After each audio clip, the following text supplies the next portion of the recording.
பூஜ்யாய ராகவேந்திராய சத்ய தர்மரதாய ச பஜதாம் கல்பவ்ருக்ஷாய நமதாம் காமதேனுவே கிருஷ்ணாய வாசுதேவாய தேவகி நந்தனாய ச நந்த கோபகுமாராய கோவிந்தாய நமோ நமக.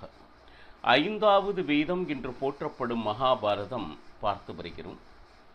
தர்மத்தின்படி பாண்டவர்களுக்கு சேர வேண்டிய ராஜ்யத்தை பலமுறை கேட்டும் துரியோதனாதிகள் தர மறுத்தனர். பகவான் கிருஷ்ணனை தூது சென்று எப்படியாவது ராஜ்யத்தை மீட்டுத்தர பணித்தனர்.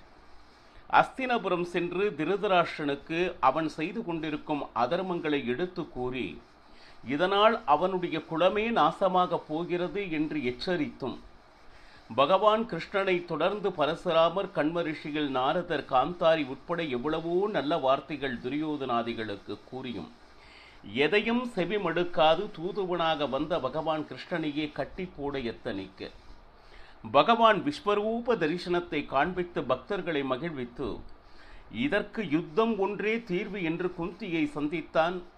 தன்னுடைய குழந்தைகளுக்கு ஒரு சத்திரிய தாய் எப்படியெல்லாம் ஒரு வீரத்தை ஊட்ட முடியுமோ அப்பேற்பட்ட உபதேசத்தை குந்தி கொடுத்தாள்.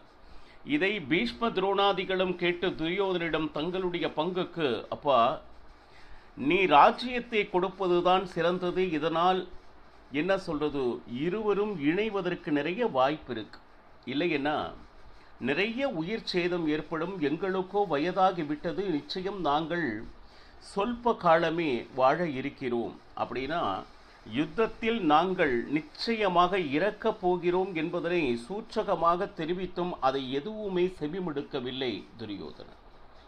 கர்ணனை சந்தித்து அவனுடைய பிறப்பினுடைய ரகசியத்தை கூறி பாண்டவர்களில் நீ மூத்தவனாகு, அந்த ராஜ்ய பரிபாலனம் ஏற்றுக்கொள் என்று பகவான் கிருஷ்ணன் கேட்டுக்கொண்டும் அதனை மறுத்தான் கர்ணன்.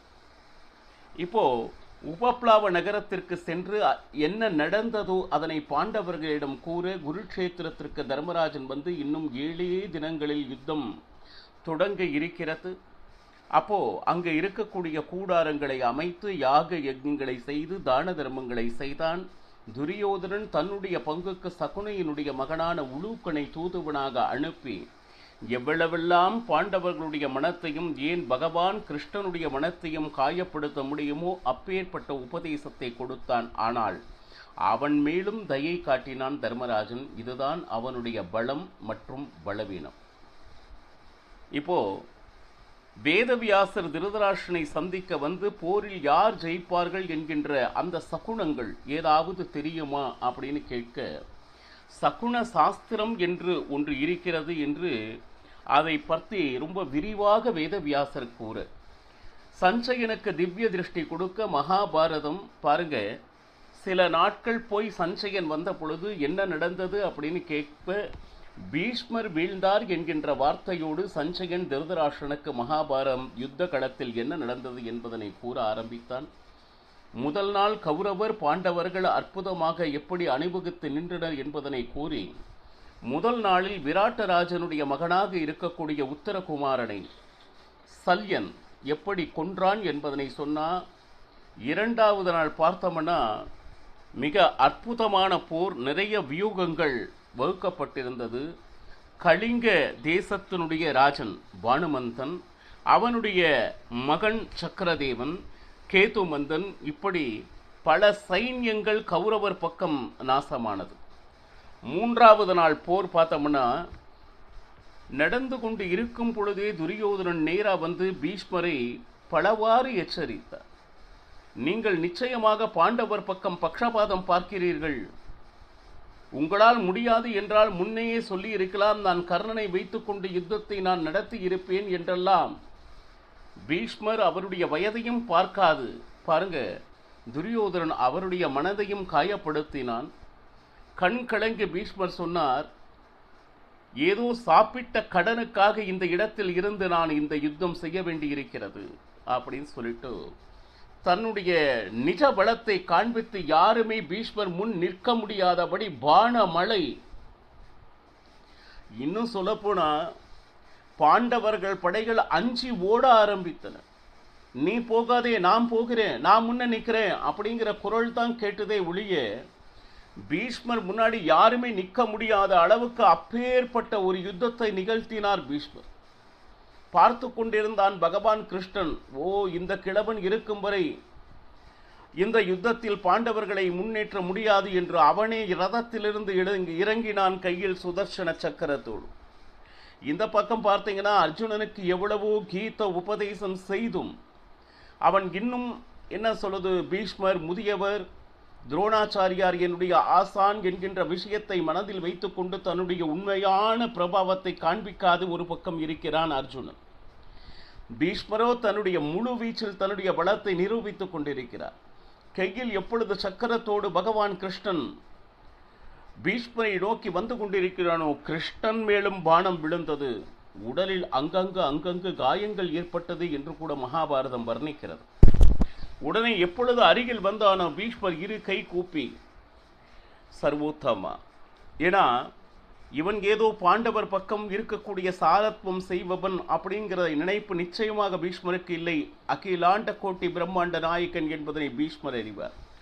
சாமானியமானவர் அல்ல. 800 வயது நிரம்பியவர். 525 வருடங்கள் அஸ்திர சஸ்திர பாடங்களை படித்தவர். அப்போ, அப்பா என்னை கொன்றுவிடு, என்னை உத்தாரம் செய், உன்னுடைய கையால் சாவதை நான் பெருமையாக எண்ணுகிறேன் என்று பீஷ்மர் இரு கை கூப்பினார். ஒரு பக்கம் எப்பொழுது கோபத்தோடு பகவான் கிருஷ்ணன் சுதர்சன சக்கரத்தோடு போனானோ, அர்ஜுனா, நீ போர் புரிய வேண்டும் என்ற அவசியம் இல்லை, பானத்தை எல்லாம் கீழே வைத்து நீ உறங்கு, நான் பார்த்துக் கொள்கிறேன். ஏன்னா அவன் எப்படி இருந்தாலும் பானத்தை விட போறதில்லை. இன்னும் அவனுடைய உண்மையான பிரபாவத்தை இதுவரை காண்பிக்கவே இல்லை. அப்ப ரதத்தில் போர் வீரனாக மட்டும் நின்று கொண்டு என்ன செய்து கொண்டிருக்க போகிறாய்? நீ தூங்கு. எப்பொழுது அர்ஜுனனை பார்த்து பகவான் கிருஷ்ணன், ஏன்னா நீ எதற்கும் லாயக்கு இல்லை, எவ்வளவோ அஸ்திர சஸ்திர வித்தைகளை கற்று வந்தும் துரோணாச்சாரியார் எடுத்த பாடம் படித்தது மட்டுமல்லாமல் இந்திரலோகத்துக்கு சென்று எவ்வளவோ விசேஷ அஸ்திரங்களை படித்தும் எதையும் பிரயோகிக்காது யுத்த களத்தில் வெறுமனே ஒருவன் நின்று கொண்டே இருப்பான். அப்படின்னா அவனை வைத்துக்கொண்டு என்ன செய்வது? அப்போ நீ இருந்தும் இல்லை என்கின்ற ஒரு நிலைதான் இருக்கிறது.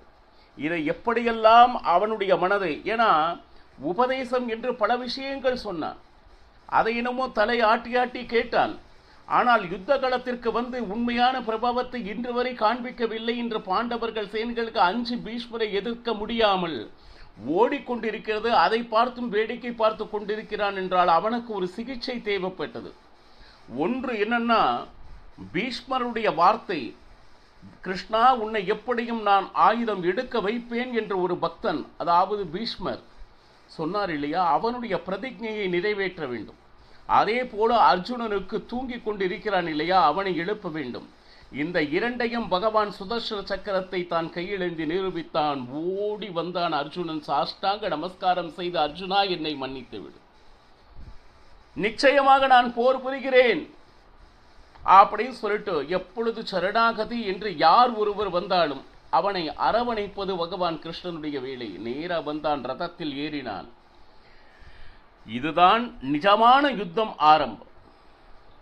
அது அர்ஜுனன் விட்ட அந்த பானங்கள் எப்படி அப்படின்னா, பாப்பா யார் ஒருவரும் அர்ஜுனுடைய ரதத்திற்கு முன்னாடி வர முடியாத அளவுக்கு 1000 பானங்களை மழையென பொழிந்த வண்ணம் இருந்தார். யார் ஒருத்தரும் பக்கத்தில் கூட வர முடியாது. பீஷ்மர், ஓஹோ, அர்ஜுனனை எதிர்க்க யாராலும் முடியாது என்று பீஷ்மர் பின்வாங்கினார் என்று மகாபாரதம்.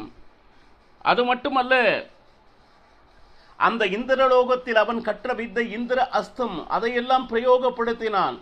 அது என்னன்னா, ஒரு அம்பு 1000 அம்பாக மாறி கௌரவ சேனையை பதம் பார்த்து கொண்டிருந்தது. யாருமே எதிர்க்க முடியாமல் அஞ்சி ஓடும் நிலை ஏற்பட்டது. 3வது நாளும் பாண்டவர் பக்கமே யுத்தம் இருந்தது. முதல் நாள் மட்டும் அந்த உத்தரகுமாரனை சலன் கொன்றான் என்று நாம் பார்த்தோம். 2வது நாளே பார்த்தோம்னா கலிங்க தேசம், அந்த கலிங்க தேசத்தினுடைய அத்தனுடைய சைன்யமும் நாசமானது. அந்த ராஜன் பானுமந்தன், அவருடைய மகன் சக்கரதேவன், கேத்துமந்தன் இவை அனைவரும் கௌரவர் பக்கம் நாசமாயினர். மூன்றாவது நாடும் பார்த்தோம்னா என்ன சொல்லுது? கௌரவர் சேனை அர்ஜுனனுடைய பானத்தின் முன் நிற்க முடியாமல் ஓடியது என்றால் நிச்சயமாக மூன்றாவது நாள் வெற்றியும் பாண்டவர்களையே வந்து சேர்ந்தது என்று சொல்லலாம். நான்காவது நாள் ஆரம்பமானது. அந்த நான்காவது நாளில் பார்த்தோம்னா அர்ஜுனன் பீஷ்மர் அந்த யுத்தம் எங்கு விட்டதோ அங்கு தொடர்ந்து வந்தது. அர்ஜுனனும் பீஷ்மரும் பானமலை ஒரு பக்கம் பொழிய, அபிமன்யு என்ன பண்ணா, பூரிஸ்ரவஸ் அவனோடு என்ன சொல்லுது யுத்தம் செய்து கொண்டிருந்தான். பூரிஸ்ரவஸ் கூட சல்யன், துரோணாச்சாரியார் இந்த 3 பேரும் சேர்ந்து அபிமன்யு முன்னாடி போர் புரிந்து வந்தான். இதை பார்த்து கொண்டிருந்தான். இன்னொரு பக்கம் பார்த்தீங்கன்னா திருஷ்டத்யும்னன், அங்கே பார்த்தோம்னா என்ன சொல்லுது, சைமினி ராஜகுமாரன், அவனுடைய தந்தை சாயமின் ராஜா, இந்த ராஜாவையும் ராஜகுமாரன் இவா 2 பேரும் பார்த்தோம்னா திருஷ்டத்யும்னன் முன்னாடி என்ன சொல்லுது போர் புரிந்து கொண்டிருக்கின்றனர். நான்காவது நாள் பாருங்க, 2 பக்கமும், ஒரு பக்கம் கௌரவர்கள், ஒரு பக்கம் பாண்டவர்கள், யாரும் ஒருவருக்கு ஒருவர் சளைத்தவர்கள் அல்ல அப்படின்னு சொல்லிட்டு அற்புதமான யுத்தம் நடந்து கொண்டிருக்கிறது. இதுல என்னன்னா, ஒரு பக்கம் திருஷ்டத்யும்னன், நான் ஏற்கனவே சொன்னேன், சயமினி அந்த ராஜகுமாரனை வீழ்த்தினான். யாரு? திருஷ்டத்யும்னன். அதை கண்டவுடன் அவனுடைய தந்தை சாயமின் அவனும் வந்து திருஷ்டத்யும்னனுடன் போரிட்டு வீழ்ந்தார். பார்த்தீங்கன்னா கௌரவ சைன்யில கொஞ்சம் கொஞ்சமா அவர்களுடைய சைன்யம் நாசமாகி கொண்டு இருக்கிறது. இப்போ இதுல என்ன அப்படின்னு கேட்டீங்கன்னா, பீமசேனன் அரணன பாண்டவர் பக்கம் நின்று கொண்டிருப்பது, அந்த நேரத்தில் துரியோதனன் என்ன பண்ணா, மிகப்பெரிய கதையை எடுத்தான் பீமசேனன். அது எப்படின்னா, அந்த கதையே கைலாச பர்வதம் அளவுக்கு அந்த கதை இருந்தது அப்படின்னு சொல்லிட்டு வர்ணிக்கின்றனர். எப்பொழுது அந்த கதையை எடுத்தானோ, சரி, கதை எதிர்க்கக்கூடிய யாராவது காடாளிகள் இருந்தார்களா அப்படின்னா, துரியோதனன் 10,000 மதம் பிடித்த யானைகளை பீமசேனன் மேல் ஏவினான் துரியோதனன். அதுவும் எல்லாமே மதம் பிடித்த யானைகள். ரதத்திலிருந்து பீமசேனன் கீழ் இறங்கி அந்த யானைகளின் மத்தியில் இவன் நின்று கொண்டு, அவனை பார்க்கும் போது எப்படி அப்படின்னா மிருத்யு தேவதை என இருந்தது. அதாவது சாவு அருகில் இருந்தால் எப்படி கோரமான ஒரு தேவதை இருக்குமோ அதே போல பீமசேனன் இருந்தான். அந்த பீமசேனனுடைய கதையினுடைய என்ன சொல்லுதோ, அடி வீழ்ந்து யானைகள் ஒவ்வொன்றும் வீழ்ந்த வண்ணம் இருந்தன அப்படின்னு சொல்லிட்டு எழுதுறாங்க. அது மட்டும் அவன் அடிக்க அவனுடைய வீரம் பெருக்க பீமன் மிகப்பெரிய கர்ஜனையை செய்தான். அது எப்படி இருந்துச்சு கூட, பீமசேனன் ஒரு பக்கம் யானைகளோடு யுத்தம் செய்து கொண்டிருக்க, நகுல, சகாதேவன், திருஷ்டத்யும்னன், அபிமன்யன் இவா அத்தனை பேரும் பின்னாடி இருந்தான். ஒரு மதம் பிடித்த யானை நேர அபிமன்யு பக்கம் வந்து அபிமன்யுவை சாய்க்க எத்தனைத்தது. அபிமன்யன் ஒருவனாக இருந்து அந்த யானையை கொன்றான்.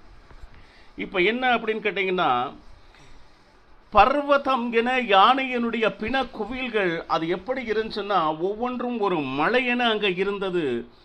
பீமசேனன் கையில் இருக்கக்கூடிய கதையே சிவப்பாக மாறியது. இது எப்படி அப்படின்னா, பீமசேனாக தெரியவில்லை, யுத்த களத்தில் யமதர்மனே நேரில் வந்து போரிடுவதாக தெரிந்தது. எல்லாரும் எப்படின்னா பீமசேனனை எப்படியாவது வீழ்த்த வேண்டும், ஏன்னா சாமானிய வீரர்களால் முடியவில்லை. அதனால் தான் துரியோதனன் யானைகளை ஏவி இருக்கிறான். ஆனா எப்படின்னா, சமுத்திரம் அளவிற்கு யானை வந்த போதும் இவன் ஒருவனாக இருந்து அத்தனை யானைகளையும் கொன்று குவித்தான் பீமசேனன். இது எப்படி இருந்ததுன்னா, லங்கையில் ஹனுமன் ஒருவனாக இருந்து 80 கோடி ராட்சசர்களை நிமிஷ நேரத்தில் பந்தாடினான் என்று ராமாயணம் விவரிக்கிறது. அதுதான் வாயுதேவனே ஹனுமந்தன், ஹனுமந்தனே பீமசேனன். அவனுக்கு துணை அதெல்லாம் தேவையே இல்லை.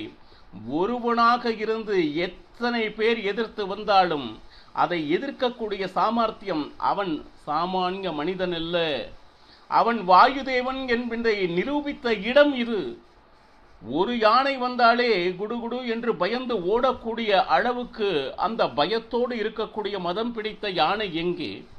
அதே மாதிரி 10,000 யானைகள் நம்மை சூழ்ந்திருக்கும் பொழுது ஒருவனாக இருந்து, அது எப்படி அப்படின்னா, அந்த ரதம் வேற வந்து கொண்டிருந்தது, அந்த ரதத்தை கையில் பிடித்து காலில் உடைத்தான்னு.